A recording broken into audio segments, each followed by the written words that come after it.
Okay, so today is our pen and paper day. We used to have a lot more pen and paper days. We used to do all of the stat stuff pen and paper, except for little, snippets of code here and there.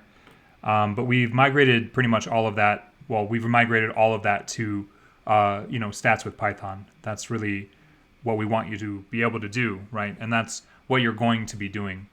Otherwise, we would have a very dedicated stats class that didn't include programming much at all. Today's a bit of an exception to that, though, because um, it's sort of hard to figure out how to write good algorithmic code for conditional probability problems. It's not that you can't; it's just it's sort of easy. And we'll just use. I have this IPython terminal open here at the bottom, and I'll just use that from time to time for calculations when we need them. So if you have a terminal open for calculations, that's great.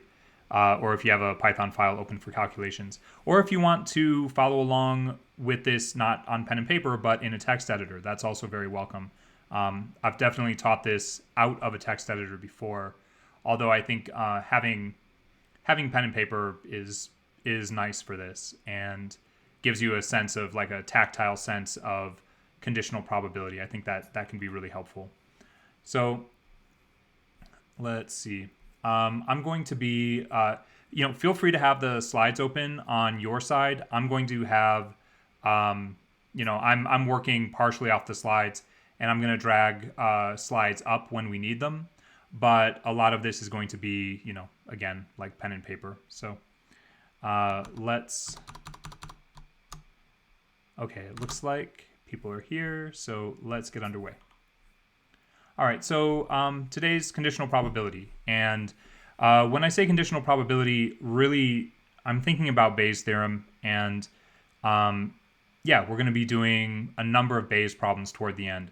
The first part of lecture is kind of building the foundation for understanding what Bayes is doing and the kinds of questions that Bayes can help us answer. But there's something sort of like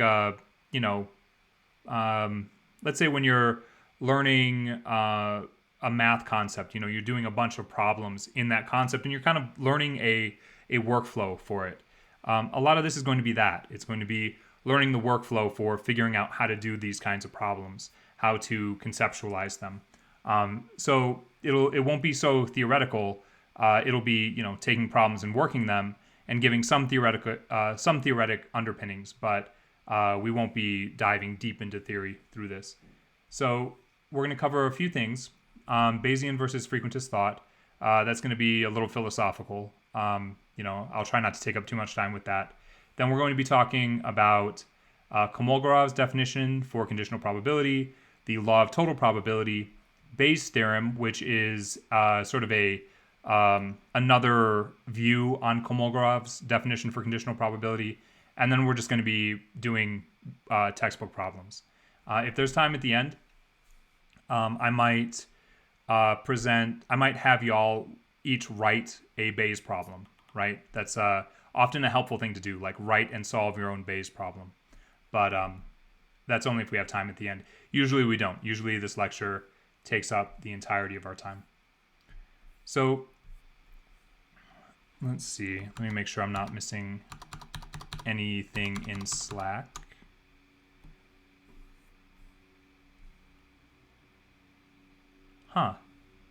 Ziteboard, whiteboard collaboration tool. That looks like it could be really cool. I'll check that out after class. Awesome. Yeah, I use this Taisuki Sketches. It's just such a basic sketch editor. I started to program my own, and I'll probably finish doing that and use that maybe next round of premium prep. But this one kind of covers all the bases, and it has like a nice, natural feel to for a lot of the time. It's not, not perfect, but it works for what I'm doing. Okay, so we're gonna kind of start this off, philosophically a bit. There's this concept of frequentist versus Bayesian thought. Okay. And what we've been doing mostly is coming from this frequentist camp, where we assume that there is some distribution out there in the universe, right? We look at a phenomenon and we assume that we can, that if only we had all the data, right? It's like if we've got this much, or there's this much data out there for some phenomenon, and we only have this much of it, and, maybe it's not that, maybe it's, selections from around the data. And we use that to infer something about this larger population, right? And what we're assuming is that our goal is going to be, for example, we try to take X bar, right? We try to take X bar and move it toward our population parameter, mu, right? So we're trying to infer with some level of confidence an actual population parameter, mu, in terms of the mean, right? And then, we could say the same thing for the variance or the standard deviation. What we would like to have is the population parameter, but unfortunately we just can't get all the data. If we could, that'd be great, but we can't. So, we're doing something to approach an understanding of the entire data set related to a phenomenon. Now, this is really helpful. This is a really helpful way to think about it, right? Because we're often trying to, if we perform an experiment, we try to express our confidence in the results of that experiment, right? Can we effectively reject a hypothesis, right? Can we do that? And that's usually coming from a frequentist point of view, where it's like, oh, if only we knew everything, if only we could run this trial to such a massive degree that our hypothesis becomes a fact, something like that, or our results become factual as opposed to expressing of some experimental outcome. So this, when we do this, we're often thinking about how we sample things. We want to build representative samples, and we try to accommodate for sampling error and things like that. So this assumes that there is some static population parameter out there that we can find. With Bayesian thought, it's a bit different. It's a different mindset. Let me say it like that. With Bayesian thought, you might observe something from a phenomenon, right? So you have this instance, you have this event from a phenomenon, and you measure it, right?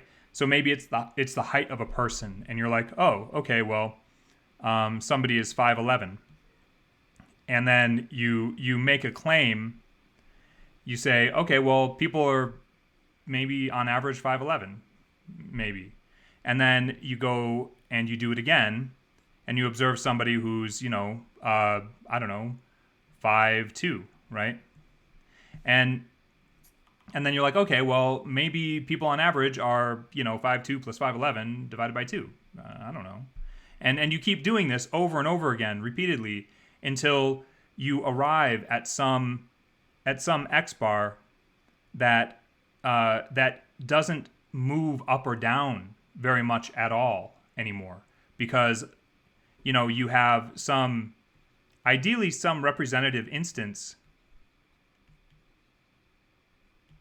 that, where you go out and you look at people and you measure them, and ultimately you arrive somewhere where you have a fair amount of confidence. Now, at the end of the day, this doesn't seem that different. You kind of end up in the same place, but there's kind of a different fundamental assumption here. The fundamental assumption that I mentioned in a frequentist approach is that there is some parameter out there, right? There is some, if only you had all the data. In Bayesian thought, you don't worry about that.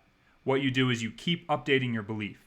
You have some posterior belief, right? You've got this posterior belief, and then you make a new observation, and through that new observation, you adjust your statistic, right? Or you adjust your belief, or you adjust your probability, something like that. So a lot of machine learning models are sort of fundamentally Bayesian. And, when we think about neural nets, there's sort of a Bayesian structure there where we have all these weights for different inputs, and we keep adjusting the weights until our neural net performs better. And finally, when our neural net performs above some threshold, well, we're good, right? We're solving the problem in front of us to the degree that we need to solve it, in our instance. So this kind of philosophical, there's a philosophical difference here. And what I'm going to kind of, just say is that this frequentist approach feels a little bit more old school, and the Bayesian approach feels a little bit more new school, and they're not really different fundamentally. They're just sort of two sides of the same coin, and one side has sort of this idea of a somewhat more static universe, and this other side has a reality that changes upon observation. So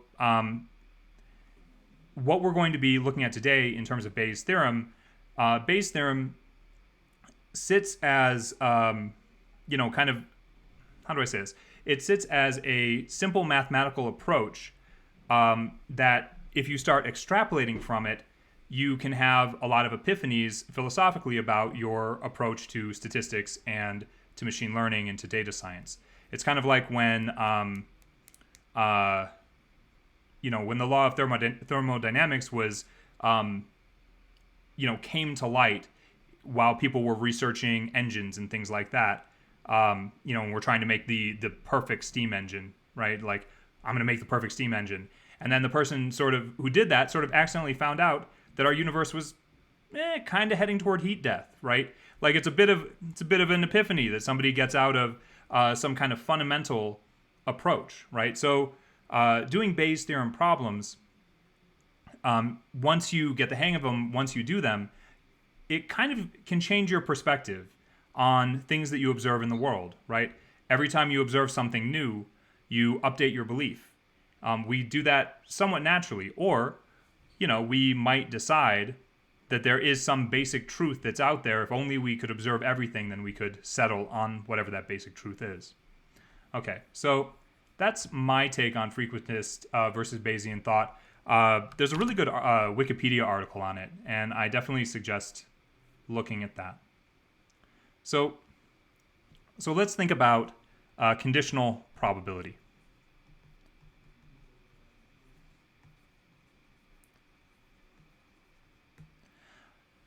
Conditional probability, when we really get down to it, all we're really saying is what is the probability that this thing is going to happen given this other thing has happened or is going to happen.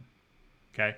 And we represent that as the probability of A given B. Now, we did a few of these problems before. Implicitly, we did them. Let's say you drew a Queen of Hearts. What's the probability, and then you didn't put it back. What's the probability of drawing on your next card an ace from a well-shuffled deck? That's actually, we could represent that of the probability of ace given having drawn Queen of Hearts, right? And that's a way that we can express that.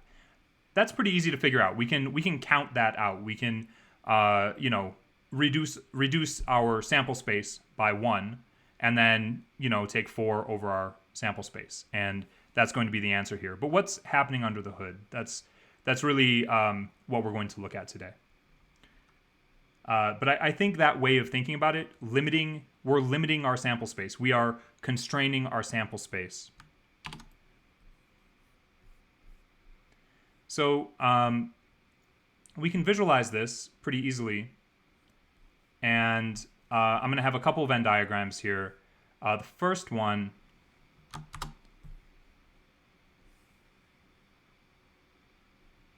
I'll just bring into the frame.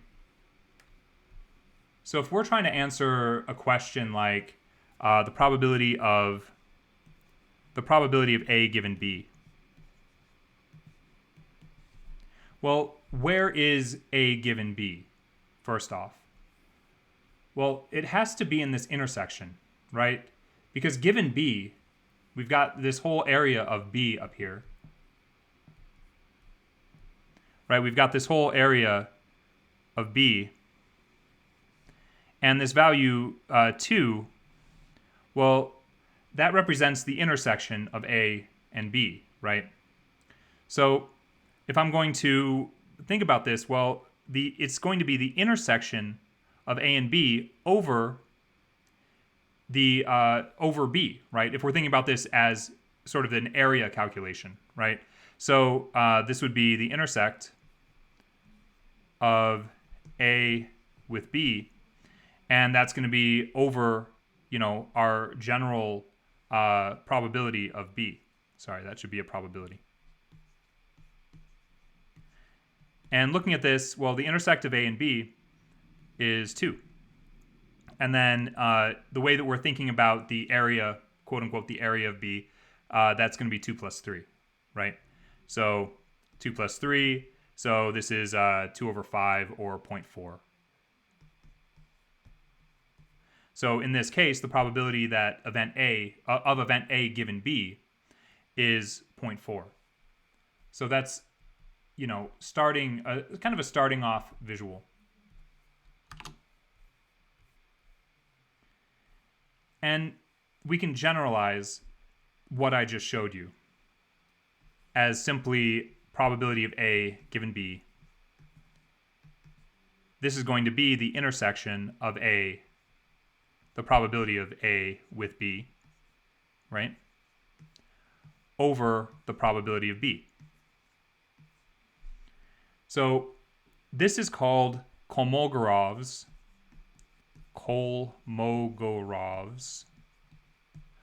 definition of conditional probability. So that's the definition of conditional probability.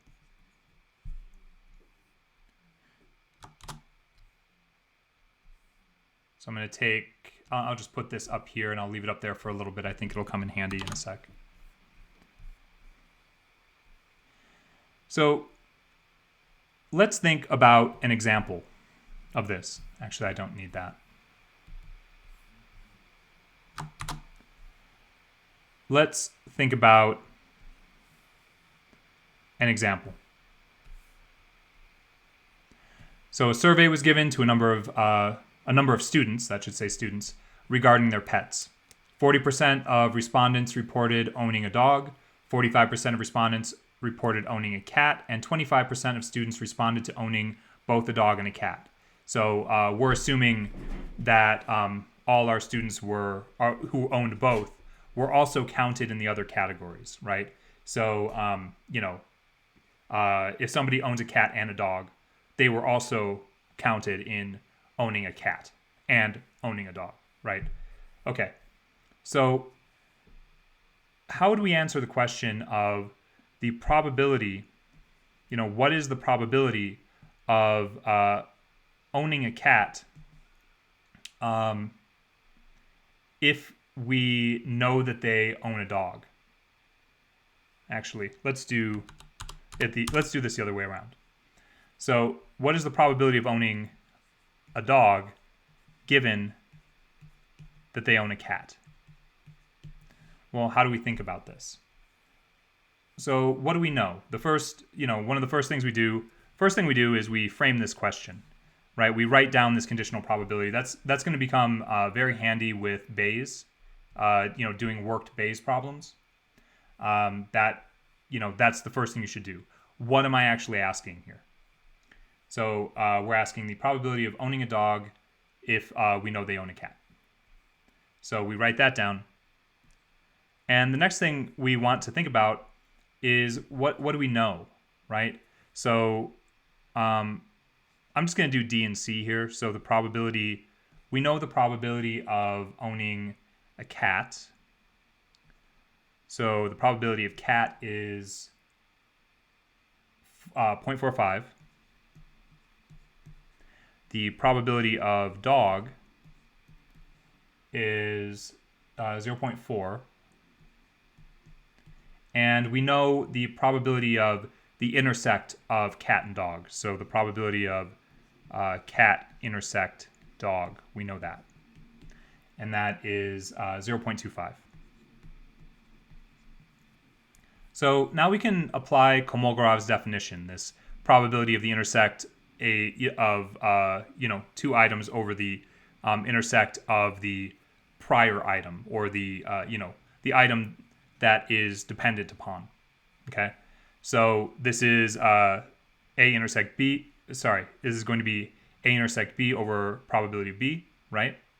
And since we're considering dog given cat, we're going to think about this as the probability of dog intersect cat, or cat intersect dog. Remember, those are the same. Those mean exactly the same thing, over the probability of cat, right?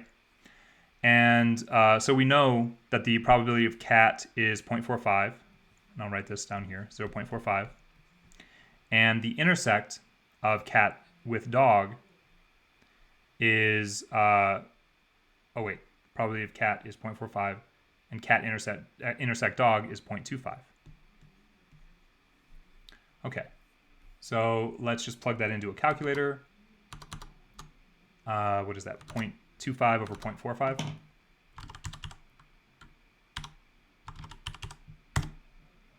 So it looks like that is 0.55.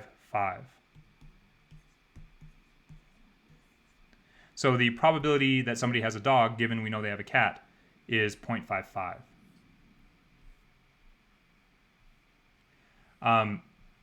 We could turn this around, right? We could reverse this. We could ask, well, what is the probability of them owning a cat, given that we know they own a dog? Well, that's just going to change this denominator here. What we would think of as the prior, we're going to change that to the probability of D. So it would be 0.25 over 0.4 in that case. And we'd be able to answer the inverse of that question. Okay. So we can think about this. We can think about Kolmogorov's definition in a number of ways, and this is one of those things that comes up when you're discussing dependence and independence. So here's Kolmogorov.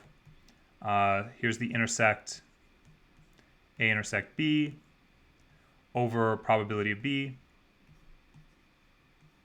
So we can rearrange this, right? We can multiply both sides by probability of B.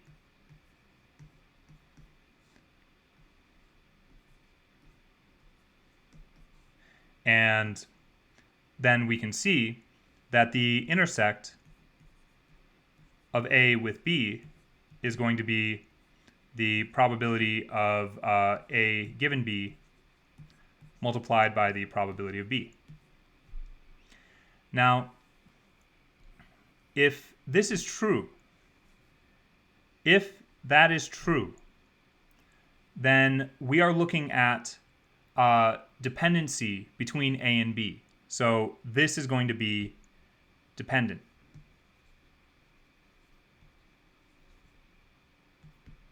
Okay? However, if what we see is that the intersect of A with B is equal to the probability of A multiplied by the probability of B, if this is true, then what we have, then events A and B are actually independent. So this is one of the ways that we can bring Kolmogorov into play. We can use it to qualify the independence or dependence of two events. And if you think about this, this looks a lot like the multiplication rule, right? And if you think about events as being independent, as being separate from each other when we draw our when we draw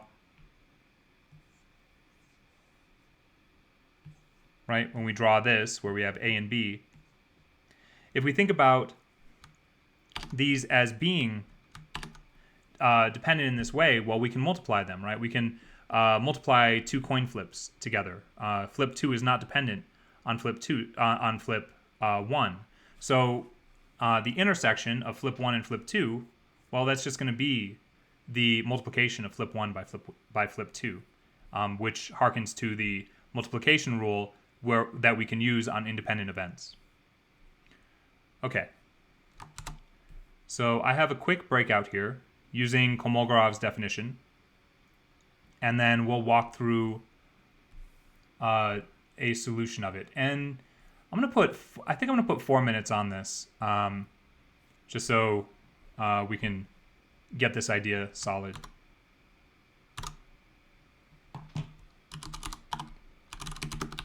Okay, go ahead and try to do that.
Give me a thumbs up if you want another couple minutes on this.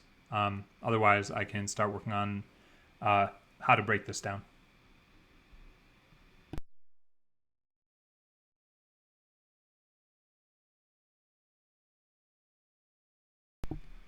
Okay, let's work through this.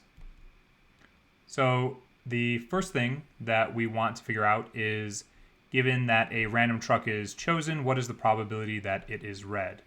So how do we represent that? Well, if we're trying to figure out the probability of read given truck, right? That's what we're looking for. And at this point, we can go ahead and write this out with Kolmogorov's, right? We can say that this is the probability of the intersection of read with truck divided by the probability of truck, right? So what do we know? We know that the probability of read is 175 out of 400, which is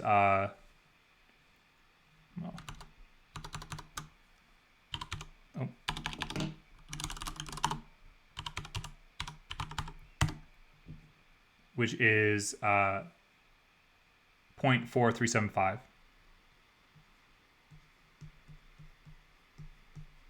The probability of truck, I'm assuming we have that, right? 120 out of 400. And that's going to be, just find out, that looks like it's 0.3. And the intersect of read with truck, read with truck, is going to be 37 out of 400, which is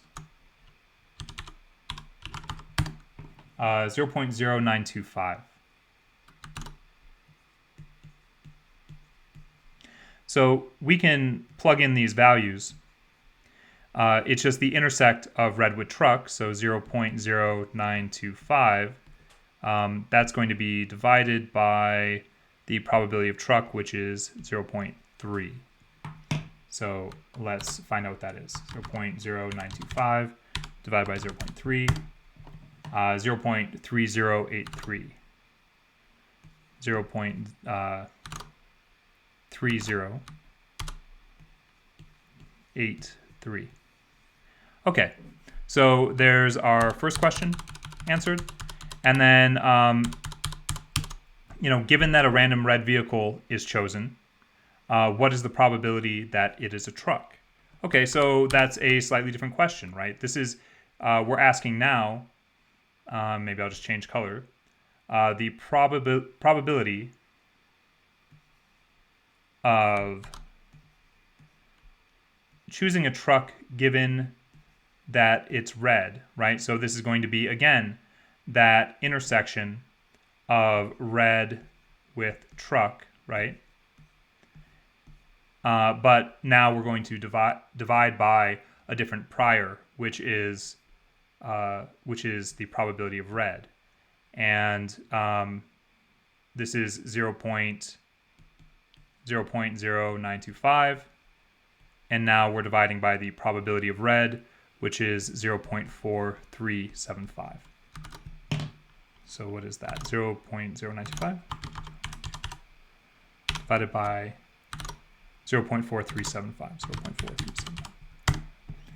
So it looks like that 0.2114. 0.2114. And, right, this is just our application of Kolmogorov. Okay. So we can take this a bit further, okay? And we kind of have to take it a bit further because that's a fairly easy question. Those are fairly easy questions to answer if we have all the information in front of us. But a lot of the time we don't. A lot of the time there is some kind of implicit information that we need to pull out of the observations we have at hand. And that's where this idea of the law of total probability comes in. So we were told explicitly what the probability of red was and the probability of truck was in the prior problem.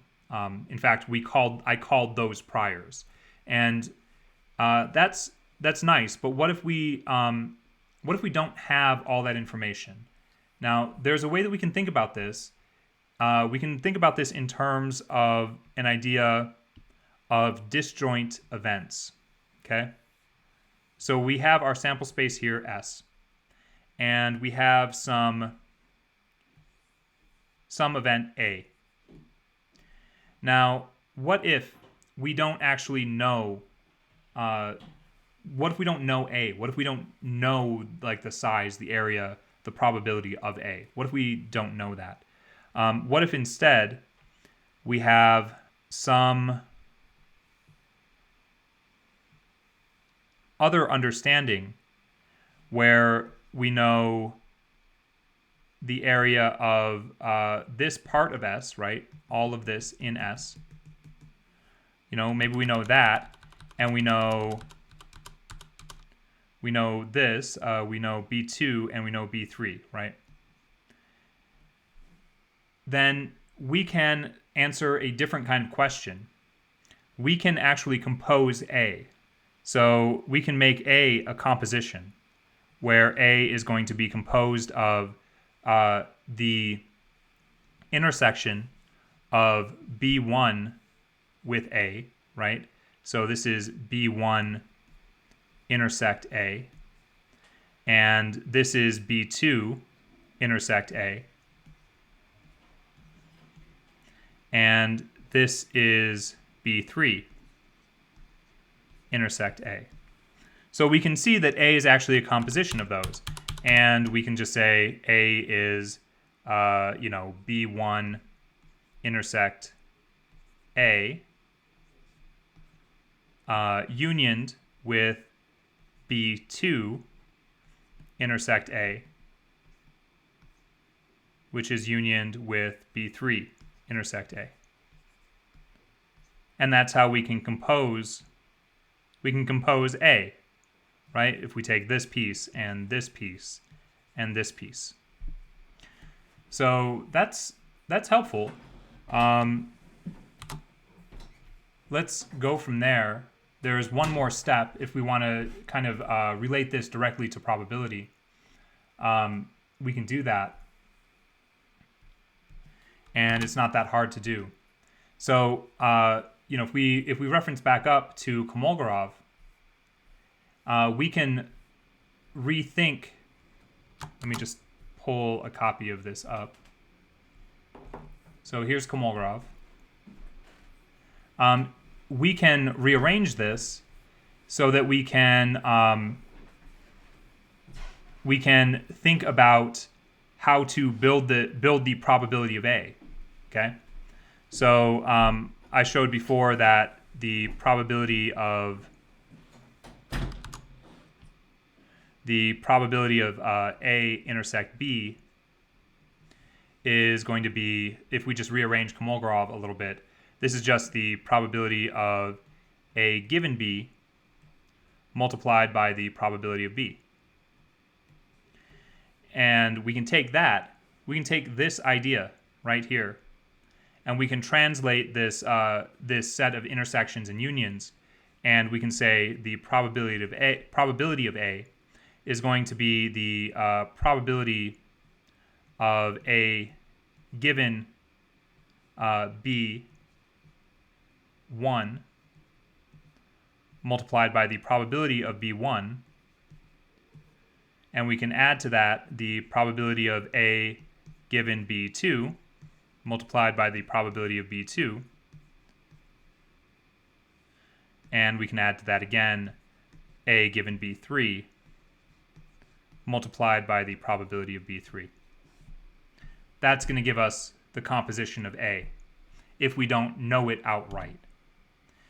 So again, this is our law of total probability. It is so useful. In fact, it is the crux of most of the Bayes problems that we're going to do.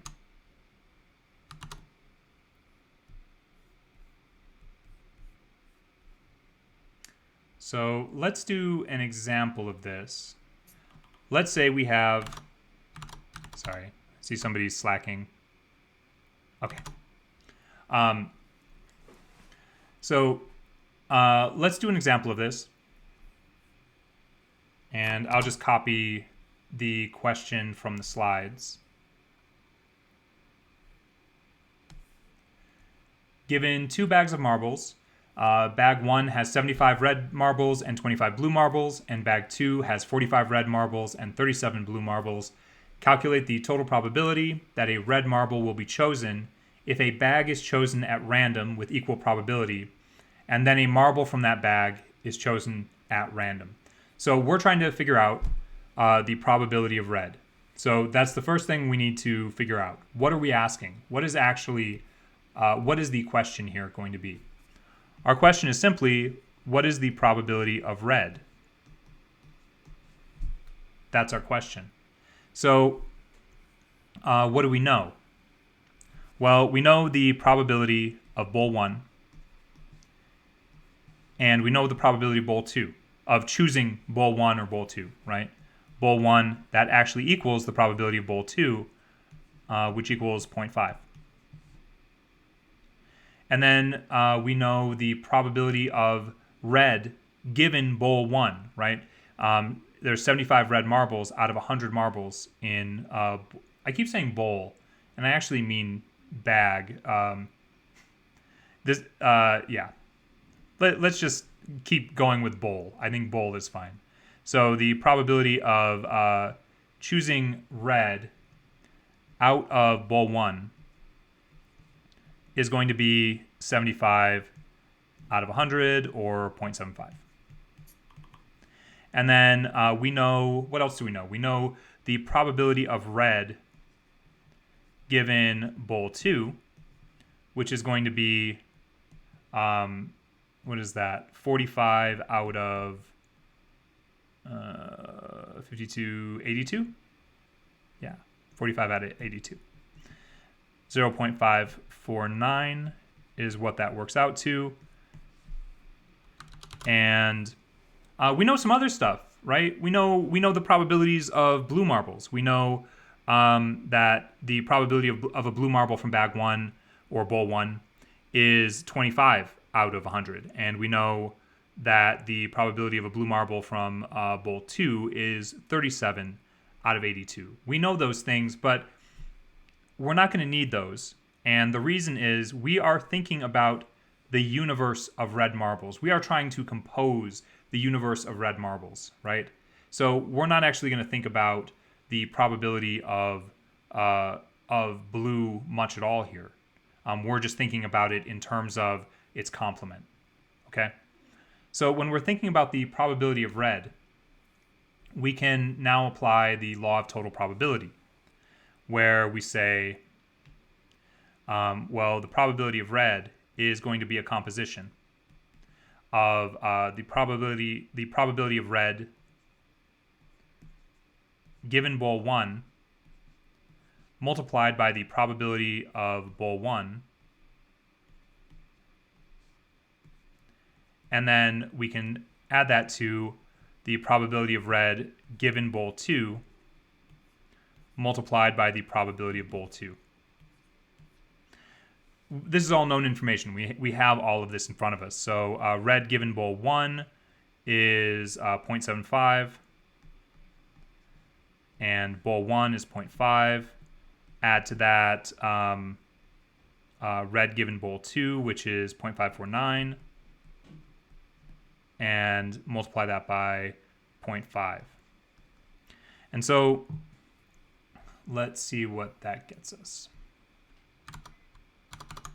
Okay, so that's 0.75 times 0.5 plus 0.549, yeah, 0.549 times 0.5, 0.6495. So the probability of red here is 0.6495.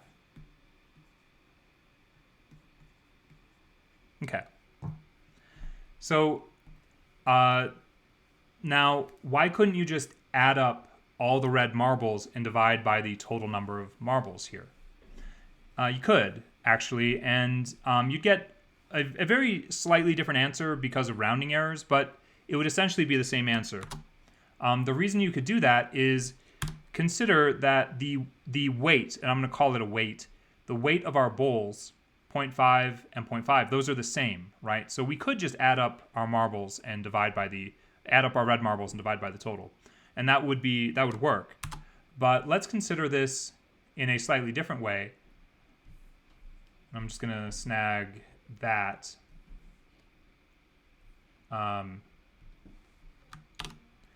And let's think about this as if we have a different probability of bowl 1. So let's say we have a probability of bowl 1 of 0.8. And the probability of bowl 2, let's just assume that there isn't any other option, right? So that's just 0.2. So now, when we're constructing our total probability for red, we want to do this a little bit differently, right? So our probability of red, the probability of red, well, this is going to still be that same composition.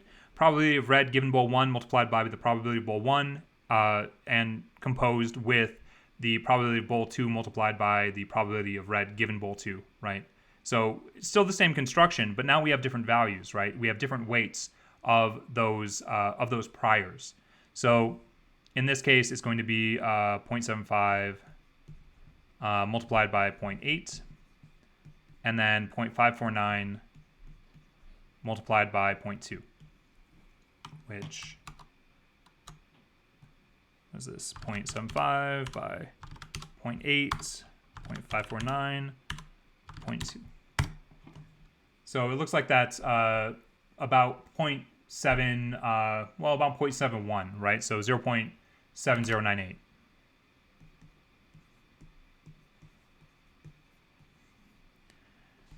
It's pretty dramatically different based on the difference in weights, right? So I'm going to advise you, even if you see some 0.5s in there, even if intuitively it seems like you can just add things up, don't do that. Go through the law of total probability in order to compose the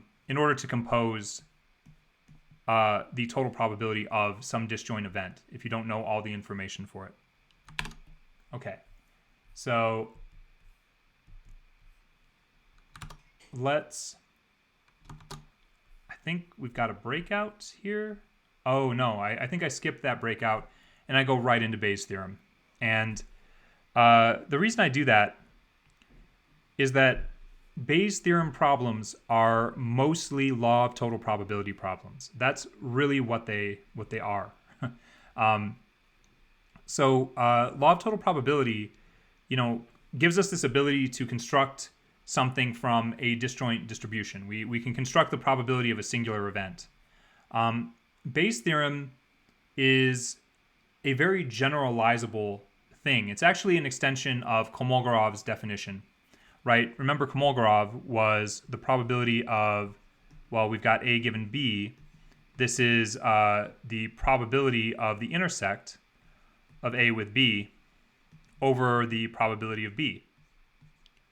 Now, remember, we can turn this intersect of A with B, if we think about this in terms of the law of total probability, we can rewrite this, and this is actually Bayes' theorem. We can rewrite this as the probability of B given A multiplied by the probability of A over the probability of B.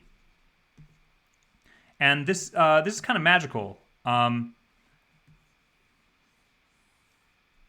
So what we need to know here is we need to know the probability of, some event given another event, like B given A, if we know that, and we know the probability of A, then we can generally, not all the time, but we can generally compose B using the law of total probability, and we can solve some pretty interesting kinds of questions that are not immediately accessible, right? Things that don't neatly fit into the Kolmogorov form that we saw, or the law of total probability form that we looked at. There's a couple vocab words here. So this whole thing right here, we call a posterior or a posteriori value. And we do this for a reason.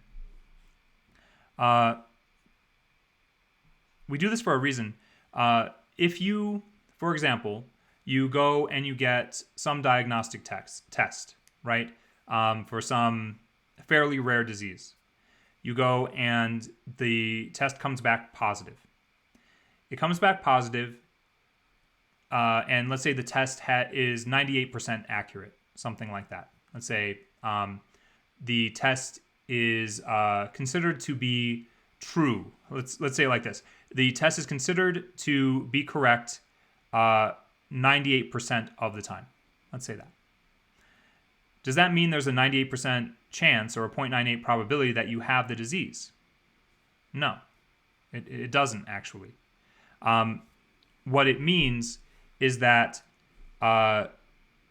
you need to take that,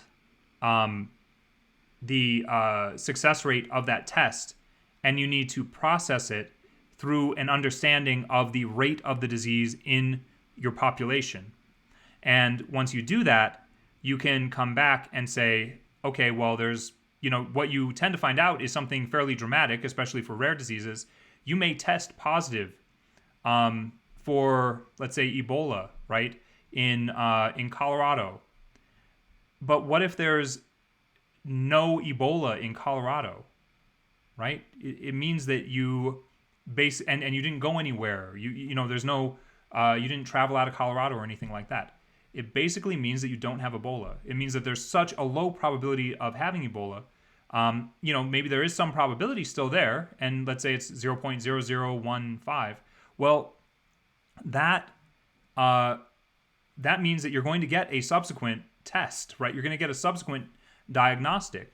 And when you get that subsequent diagnostic, you're going to have a prior belief in having this disease. And you're going to update your belief with your next diagnostic. And so we actually use Bayes a lot in diagnostic tests, right? Somebody tests positive, pregnancy tests are a very common form of this. There is some false positive rate, right, for pregnancy tests. And, just because somebody tests positive for pregnancy, it doesn't mean, even if it says the test is 98%, successful, it doesn't mean that there's a 98% chance that the person is pregnant. That's not what that means. You have to actually compare that to the rate of pregnancy in the population. And the way that you gain surety is you take another test. And, maybe a different test also, right? And then you gain surety in the outcome. Or you find that the outcome was erroneous, that there was actually a false positive in that instance. So we're going to work through an example, and we're going to use cookies and bowls for this. Okay, so there are two bowls, and they're filled with cookies. Bowl 1 has 20 vanilla cookies and 20 chocolate cookies. Bowl 2 has 30 vanilla cookies and 10 chocolate cookies. Given that a random cookie is taken from a random bowl, and each bowl has the same probability of being chosen, right? Bowl 1, probability of bowl 1 equals probability of bowl 2 equals 0.5. What is the probability that the cookie comes from bowl 2, given that it is vanilla? So, looking at this just intuitively, if you're holding a vanilla cookie in your hand, which bowl do you think it came from? Like if you're just looking at these numbers.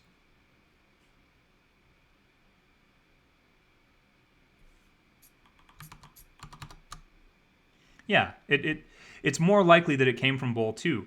And so that gives you some intuition when you look at the outcome of applying Bayes.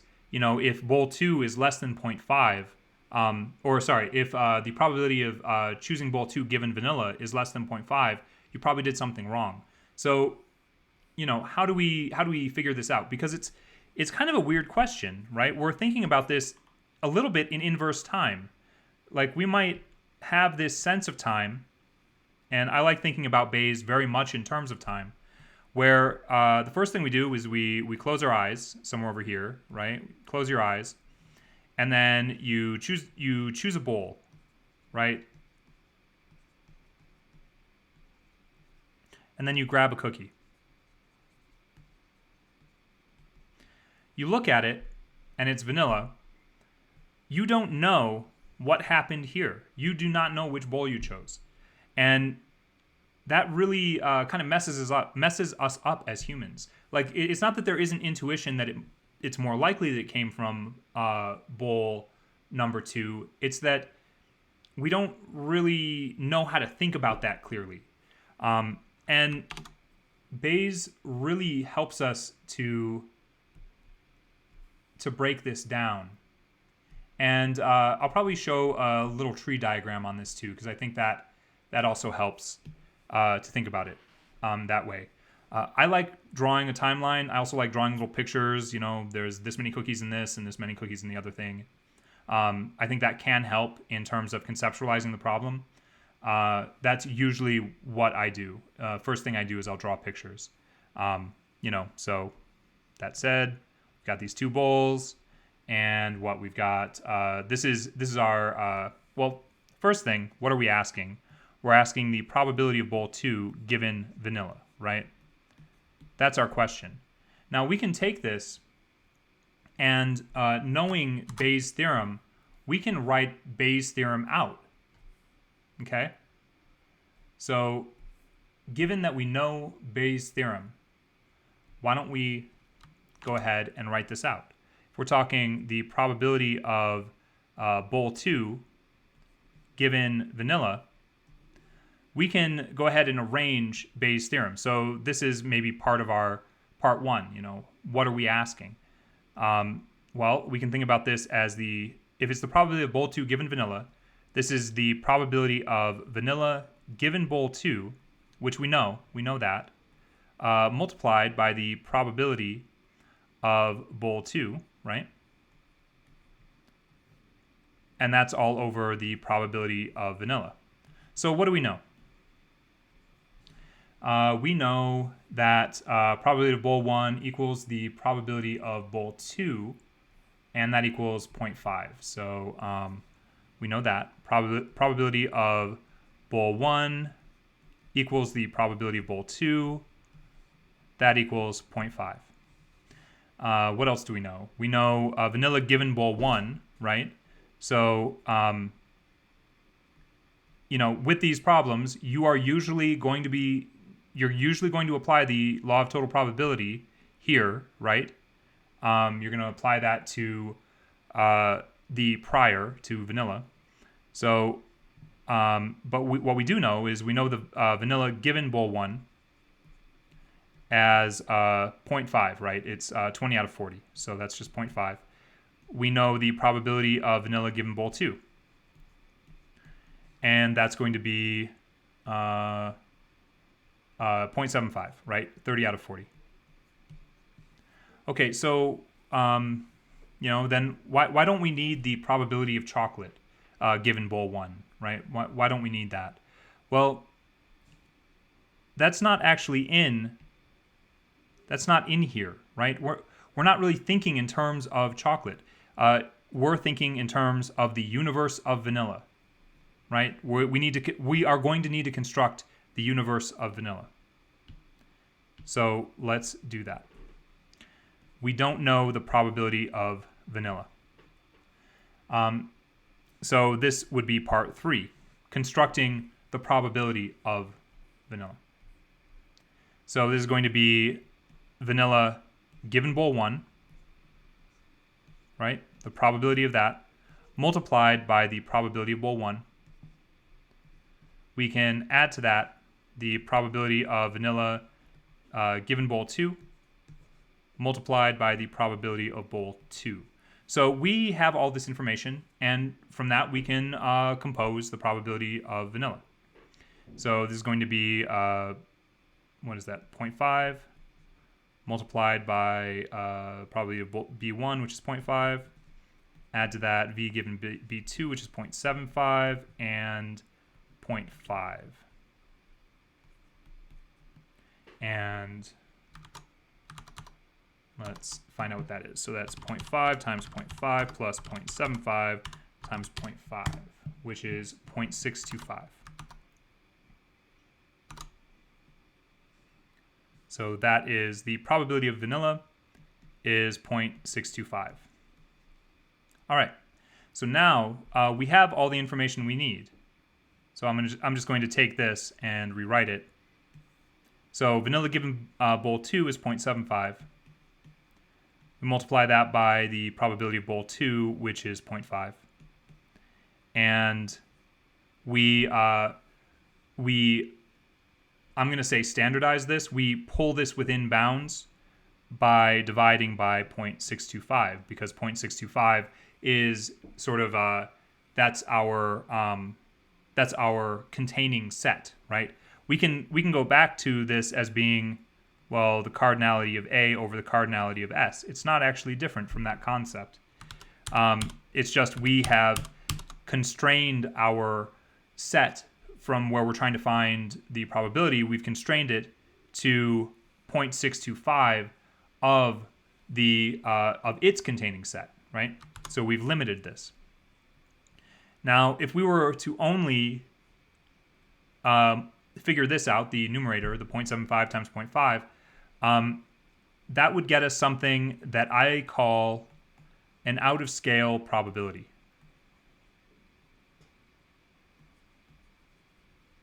It's not that it's not meaningful.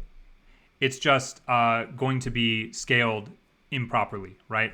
It's going to be much smaller than it needs to be. And we're going to make it larger by dividing it by 0.625. There's actually an algorithm called naive Bayes that doesn't use priors, necessarily doesn't use priors, and only takes these out-of-scale probabilities that we see above. But that's something that you'll encounter in the DSI. It's a classic algorithm often used for natural language processing. So this is 0.75 times 0.5, and we're going to just divide that by 0.625.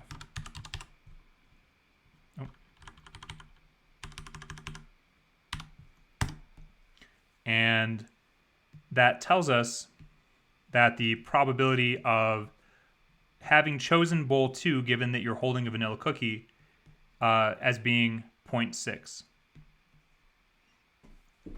So we could, we could demonstrate how, if you were to, change the probability of bowl 1 or bowl 2, right? Like, what if we change the probability of bowl 2 to 0.8 and the probability of bowl 1 to 0.1?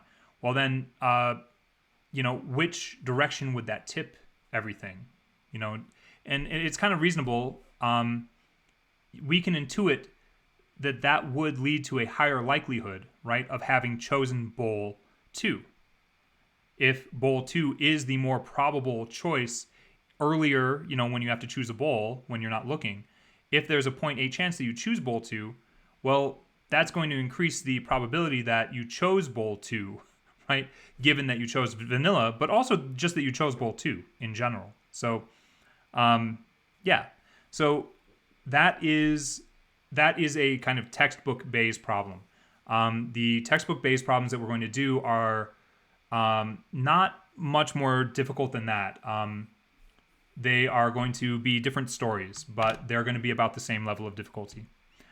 And I want to show you that with some of these problems, you can, conceptualize it through something like a decision tree, right? So if the first thing that you do is you choose a bowl, right? So you've got, you've got this choice, bowl 1 or bowl 2, and I'll just draw those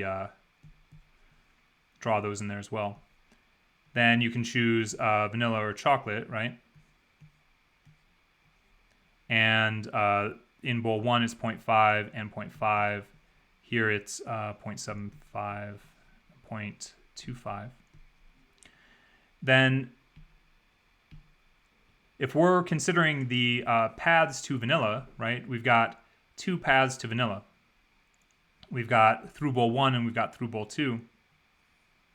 And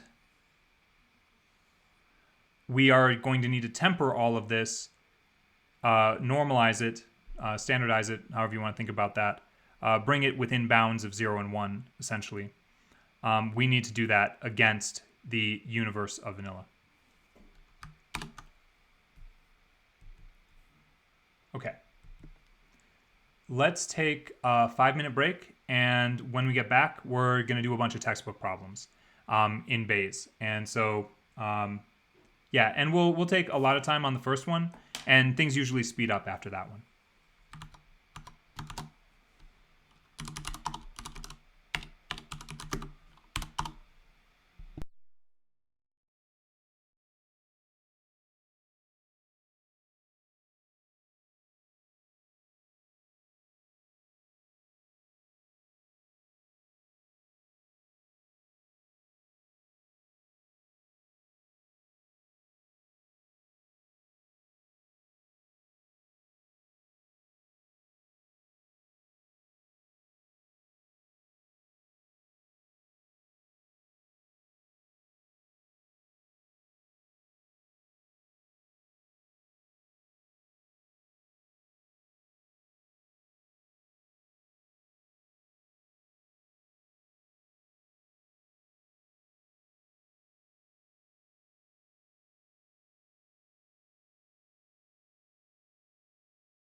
Okay, so let's get into our first Bayes breakout.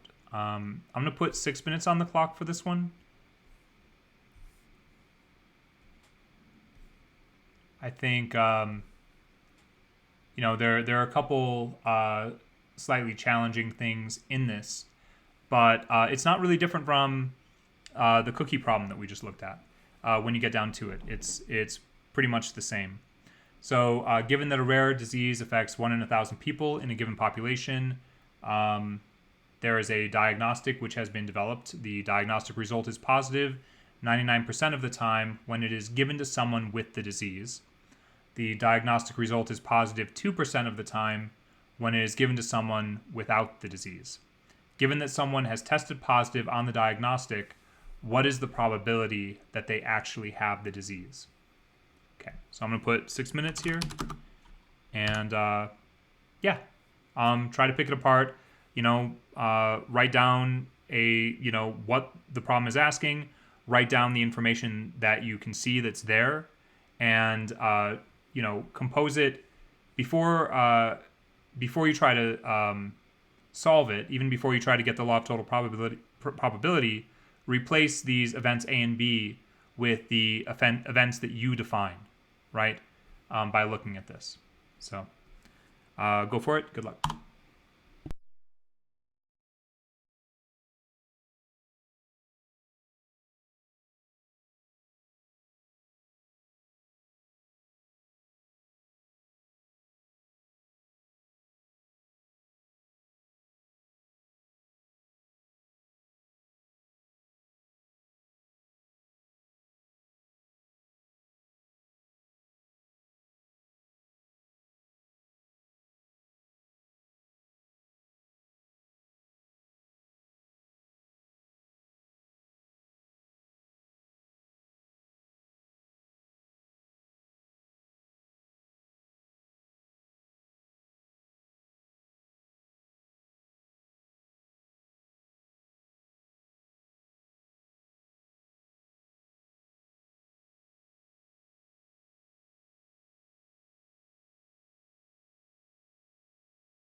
Okay, I'm gonna start walking through solving this. And the first thing, that I'm gonna recommend is that you define what you're asking, right? Given that someone is tested positive on this diagnostic, what is the probability that they actually have the disease? So I'm gonna use D to represent disease, and I'm gonna say that we're asking the probability of disease, right? Of them having the disease, given that they tested positive. So if I rewrite this in terms of Bayes, this is going to be the probability of testing positive given having the disease multiplied by the probability of having the disease over the probability of testing positive. So what do we know? Well, we know the prevalence of the disease in the population. So we know that.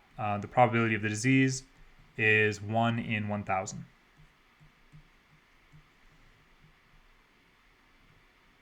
And then what else do we know? We know the result of the diagnostic is positive 99% of the time when it's given to someone with the disease. So that is the probability of being positive.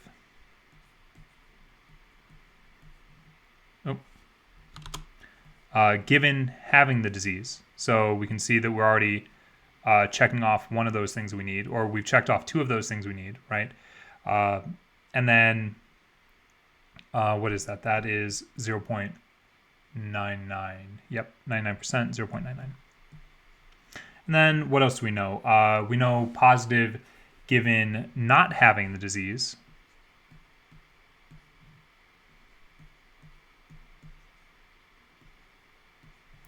So they give us that information, which is 0.02. And I think that's all they give us.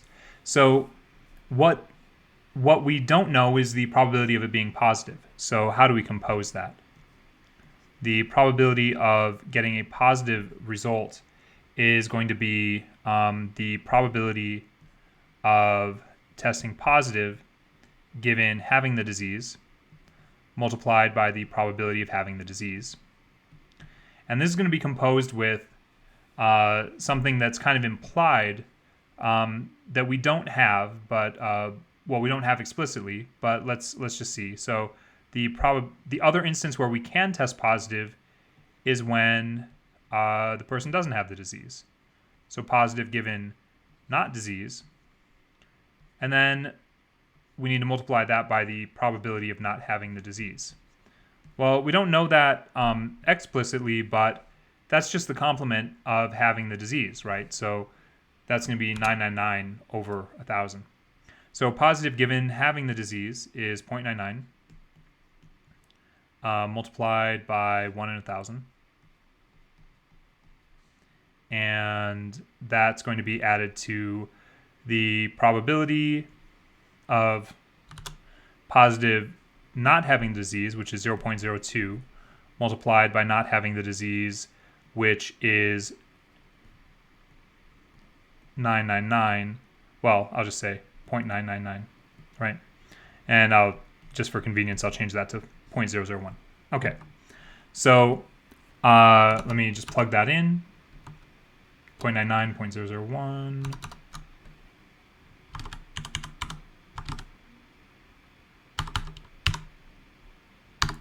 Added to 0.02 by 0.999.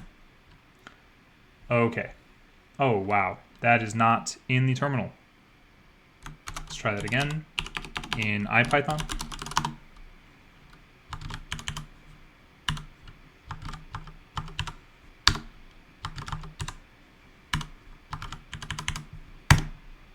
So it looks like that is 0.2097.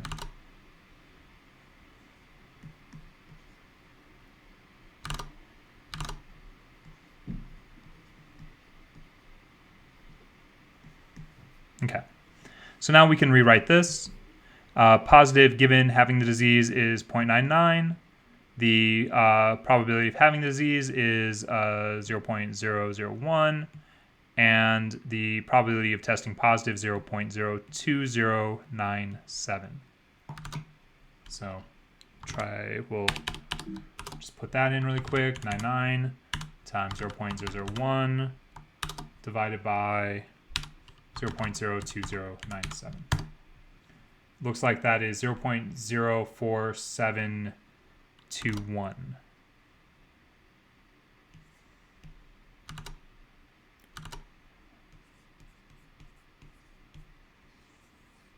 So the probability of having the disease given having tested positive for the disease is 0.04721.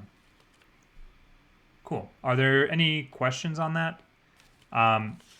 This is, the kind of, this is like the classic textbook question, especially regarding disease diagnostics. That's almost always how these will be framed.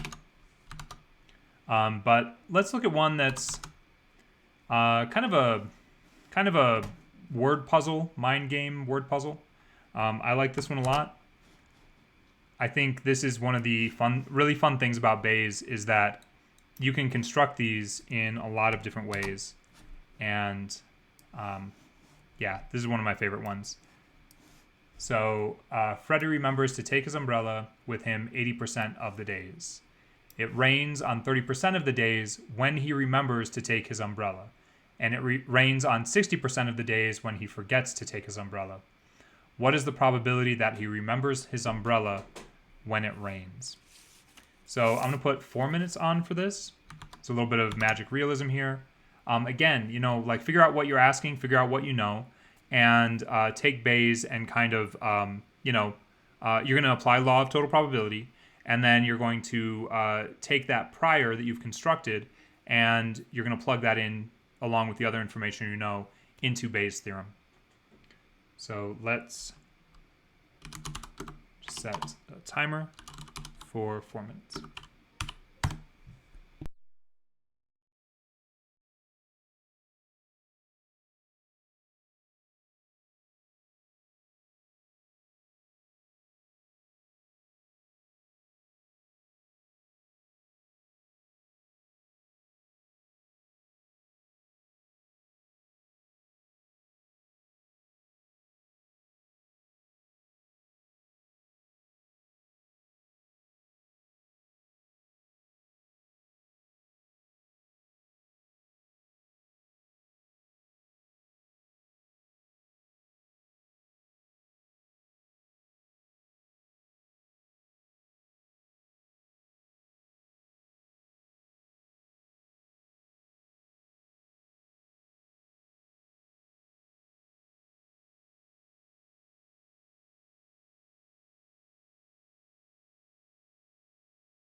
Okay, I'm going to start walking through this. The hardest part of these is really, figuring out what's being asked. And, and like with any of these kinds of problems, the more practice, the easier they become. Okay, so what are we asking here? We're asking the probability that he remembers his umbrella when it rains. Okay, so this is going to be the probability of umbrella, which I'll call U. So the probability of umbrella given it rains, given it's raining, however we want to say that. So we can rewrite this into Bayes. So this is going to be the probability of rain given umbrella multiplied by the probability of umbrella. And all of that is going to be over the probability of rain. Okay, so what do we know? He remembers to take his umbrella with him 80% of the days. Okay, so the probability of umbrella is 0.8. And it rains on 30% of the days when he remembers to take his umbrella. Okay, so the probability of rain given umbrella is 0.3. And it rains on 60% of the days when he forgets to take his umbrella. So the probability of rain given not umbrella, right? Given not umbrella is 0.6. Now, is that all we have? That's all the information that we're given here. And this leaves us, so this, we've got the probability of rain given umbrella, right? We know that. We know the probability of umbrella, but we don't know the probability of rain. So that's, again, we have to construct this prior, given the law of total probability. So, so how do we do this? It's going to be the probability of rain given umbrella multiplied by the probability of umbrella. And then we add to that the probability of rain given not umbrella, right? Multiplied by the probability of not umbrella. So we know most of this. We just have this recorded somewhere. Rain given umbrella is 0.3. Umbrella is 0.8. And rain given not umbrella is 0.6. Is that right? Yeah, 0.6. And not umbrella. Well, what is not umbrella? Not umbrella is just the complement of umbrella. So that's going to be 0.2. All right. So 0.3, 0.8. So 0.3 times 0.8 plus 0.6 times 0.2. That looks like 0.36. Okay, 0.36. Is that what other? Yeah, I think that is correct. Now we can rewrite this. Probability of rain given umbrella is 0.3. We can multiply that by the probability of umbrella, which is 0.8. And all of that gets scaled in, or, well, scaled out, really, by this 0.36. So let's look at what that is. 0.3 times 0.8 divided by 0.36. Looks like that is 2/3, or let's just say 0.667. And the way that we think about this is that, the probability that he's going to remember his umbrella when it rains is, he's going to do that 2/3 of the time. Okay. So we're gonna keep doing these. I've got a couple more, and this next one, I think this next one is probably the hardest of these, and I don't want to scare you by saying that. Oh, sorry, my computer's doing something weird. One sec. Okay. So this next one, it's just more complex, but the same rules are going to apply, and your same law of total probability is going to apply. In other cases, we only had 2 events from which we built our law of total probability. In this next one, we're going to have a few events that we build that from. So I'll probably put 7 minutes on for this. I think in the slides I have it set for 6 minutes, but that actually seems like not quite enough. So, okay. A glazier buys glass from 4 different manufacturers: Super Clear, See-Through, Bird Trap, and We Sell Glass. And the frequencies at which they're bought are here, right? So 10%, 25, 30, and 35%. In the past, the glazier has found that 1% of Super Clear products is cracked, 1.5% of See-Through's products is cracked, 2% of Bird Trap's and We Sell Glass's products are cracked. The glazier removes the protective covering from some sheet of glass without looking at the manufacturer's name, so it's randomly chosen. He finds that the glass is cracked. What is the probability it was made by Bird Trap? Okay. So, just a clue. You're going to use the law of total probability here to determine the probability of a piece of glass being cracked in general, right? That's your prior that you're going to construct. Okay, so I'll put 6 minutes on, and good luck.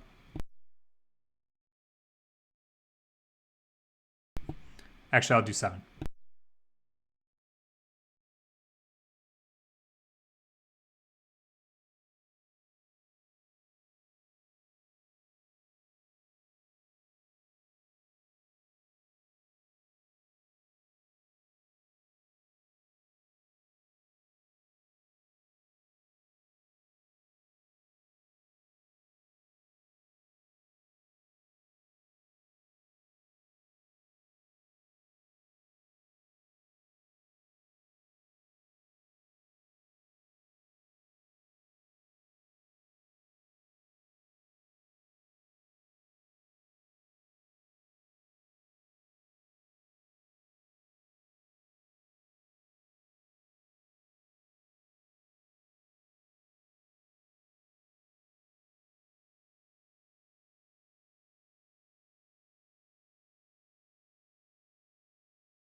Okay, so feel free to keep working on this. I'm going to start going through the solution, and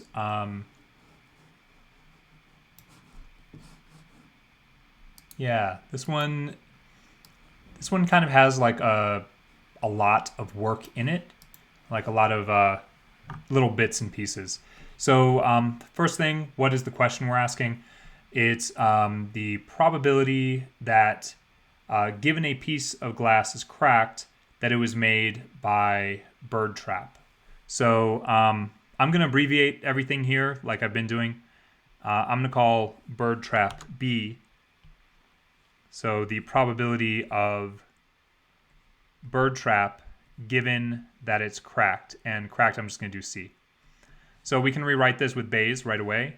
We can say this is the probability of cracked given bird trap multiplied by the probability of bird trap over the probability of it being cracked. And you're probably already realizing that, well, I said this before, but it's really the probability of cracked. That's the heart of this problem. Okay, so what do we know? What do we know? Well, we know that superclear is selected, I'll call that SC, is selected 10% of the time, so 0.1. We know that see-through is selected 0.25% of the time. We know bird trap is 0.3, and we sell glass is 0.35. So that's our rate of selection of each of these. And then we've got our cracked rates for each one. So we've got the probability of cracked given C superclear, which is 0.01 or 1%. We've got cracked given see-through, which is 0.015. We've got cracked given bird trap, which is 0.02. And cracked given we sell glass, which is also 0.02. So we can see what we know, right? We know the probability of bird trap. We know the probability of cracked given bird trap. What we don't know is the probability of it being cracked. So this is going to be kind of a larger composition, but we've got everything we need to compose this. So this is going to be the probability of cracked given superclear multiplied by the probability of superclear, and then the probability of cracked given see-through multiplied by the probability of see-through, and continue down here, probability of cracked given bird trap multiplied by the probability of bird trap, and then cracked given we sell glass and the probability of we sell glass. Okay, so cracked given superclear is 0.01 multiplied by probability 0.1. Cracked given see-through is 0.015 by 0.25. And just continue this down here. Cracked giving bird trap, which is 0.02 multiplied by 0.3 for the rate of bird trap, and cracked given we sell glass 0.02 multiplied by 0.35. Okay, so let me just grab that really quick because so I don't have to flip back and forth to the terminal. Okay. All right, so this is 0.01 times 0.1 plus 0.015 times 0.25, 0.02 times 0.3, 0.02 times 0.35. Okay, okay. Oh, sorry. Let me just copy all of that so I don't have to retype it. Oh.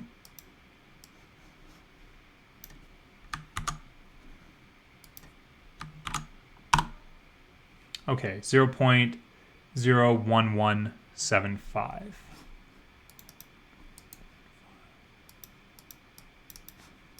Okay, 0.01175.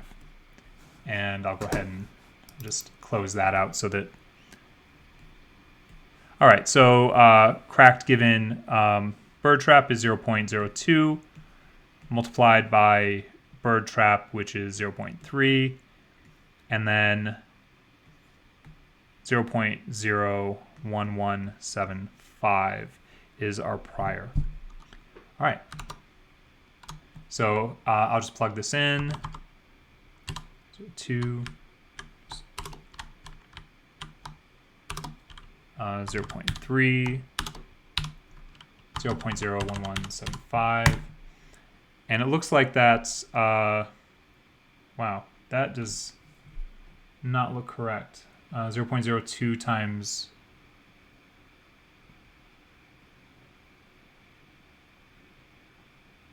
Huh. Did anyone else get... Because I'm pretty sure this is incorrect. Let's... Did I type that in wrong?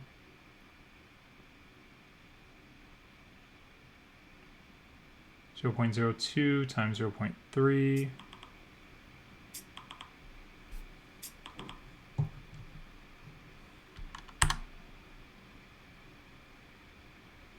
I have a 0. The third one is 0.00. Oh, is it?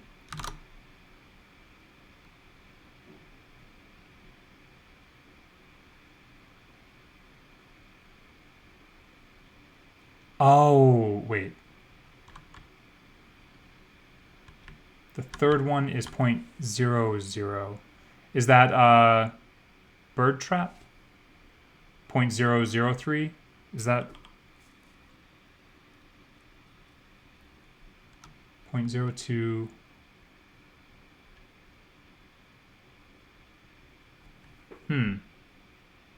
Oh, I see it. Okay. Okay. Let's... Okay. All right. One sec. Let's plug this back in.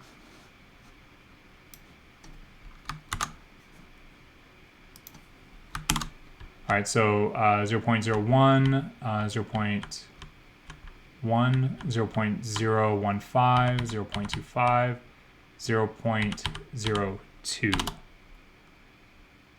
by 0.3, 0.02 by 0.35. Okay. 0.01775. Okay, there's where the issue is. All right, 0.01775.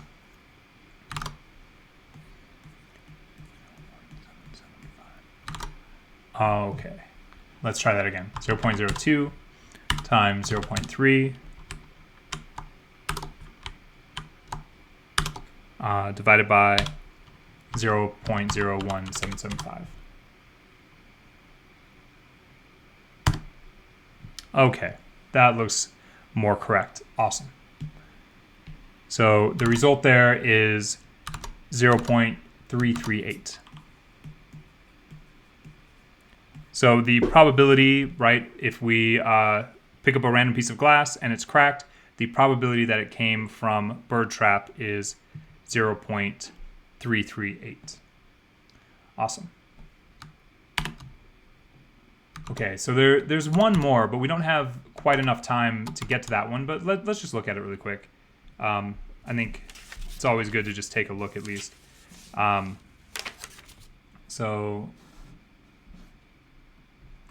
we can talk through how to do this.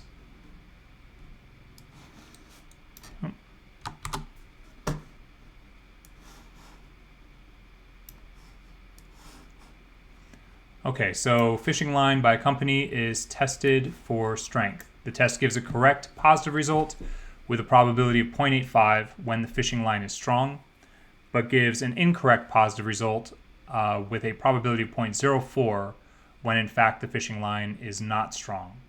If 98% of the fishing lines are strong and a fishing line chosen at random fails the test, what is the probability it really is not strong enough? So I don't know why, but this one to me is sort of harder than a lot of them. I think it's just the language that's used in it. So if a fishing line is chosen at random, a fishing line chosen at random fails the test, what is the probability it really is not strong enough? So the question we're asking here is the probability of some fishing line being not strong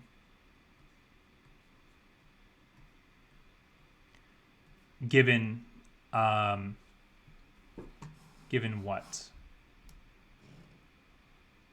Given that it fails. Right? Yep.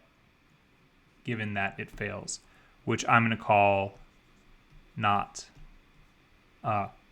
positive. So this one is, I think this one is reasonably harder than the ones that we've been looking at.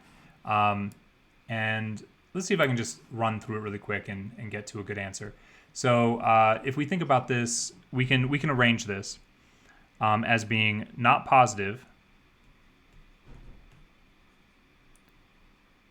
The probability of not positive multiplied by, given that it's not strong,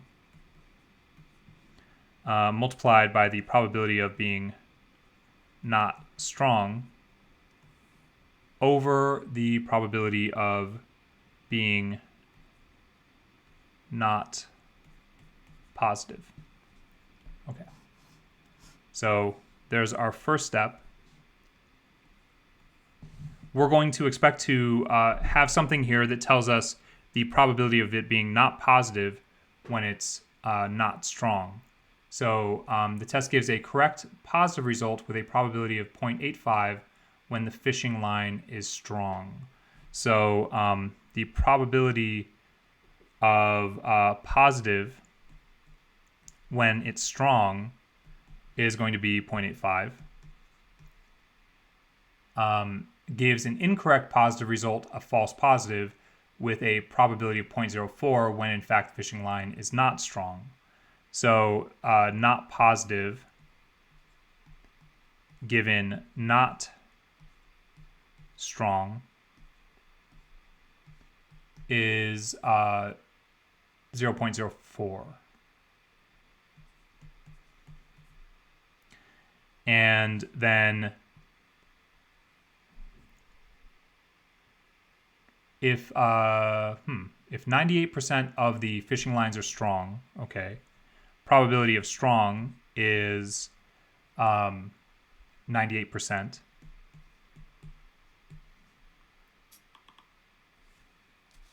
Let's check what's in Slack.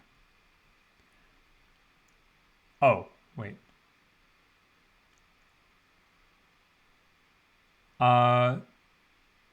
Are you saying that 0.98? Is that what you're asking, if that should be positive? Oh, I see what you're saying. You're referring to this.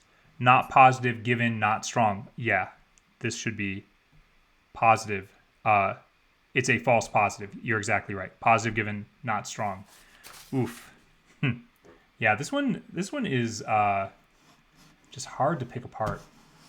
But let's see if I can do it in 0 minutes. Okay, I'm gonna stay on and finish this one up. and hopefully come to the correct answer. We'll see. But definitely feel free to sign off. Yeah, they are fun. I really like doing these. It just sometimes, I like sitting down and finding Bayes problems and doing them, which is, I don't know what that means about me, but I do like doing them. But yeah, definitely stay on if you want to watch me work through this. Feel free to sign off for the night, and I'll still stay on for, the 10-15 minutes for any questions. So let's do... yeah, I believe that is the correct answer. That's awesome that you got to that result that quickly. Really cool. I'm going to work through this and see if I can get to the same correct result. So let's see. Incorrect positive result, a false positive with a probability of 0.04, right? If 98% of the phishing lines are strong and a phishing line chosen at random fails the test, what is the probability it really is not strong enough? Okay, so we have a probability of strong. We are going to need the probability of not strong, and that's just going to be the complement of that, so 0.02. So we are trying to figure out the probability, the law of total probability problem here is our probability of not positive, right? So this is going to be composed of the probability of, well, how do we want to think about this? The probability of it being not positive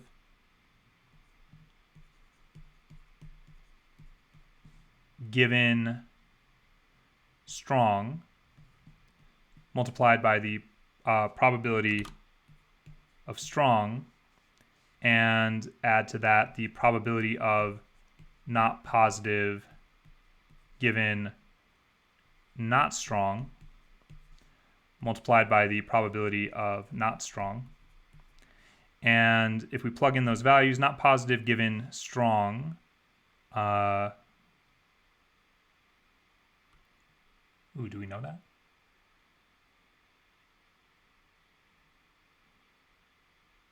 Oh, wait a minute.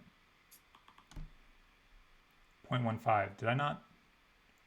Oh, it's the complement of not. Yeah. Thank you.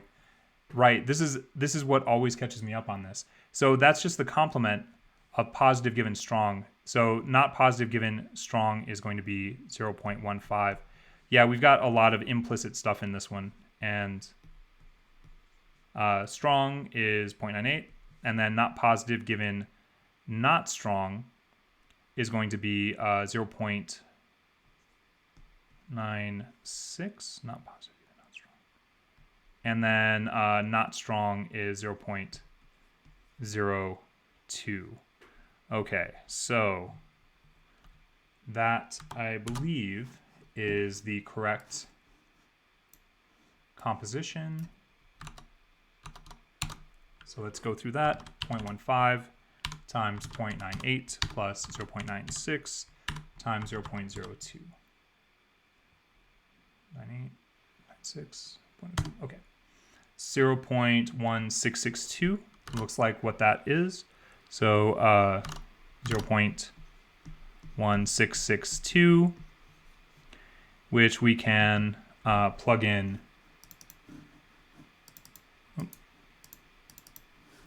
to our Bayes theorem here. So not positive given not strong is 0.96 as we see it as the complement of positive given not strong. And then not strong is 0.02.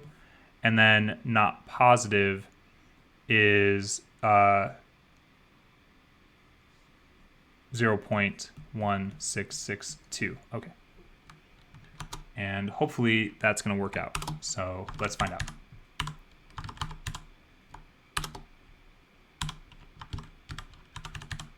Oop.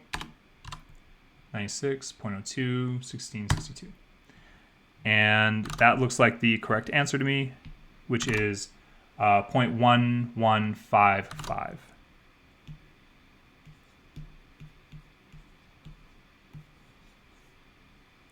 Cool. All right. Glad I got that worked out. Thanks for the assist on that. Okay. Yeah. Let me stop recording and feel free to come off.